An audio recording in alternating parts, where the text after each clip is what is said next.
Una naman natin, gigisa lang natin ang chicken. Titimpla natin ang pangpaalat natin, Lawrence.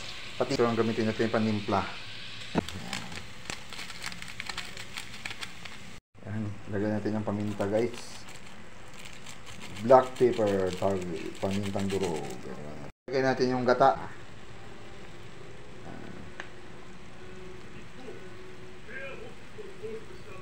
Konti lang muna.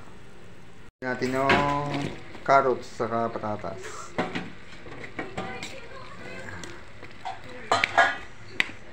Tapos takpan muna natin guys.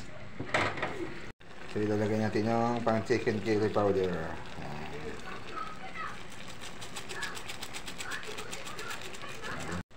Yan, maluluto na natin chicken curry. Ayos na. Luto na guys.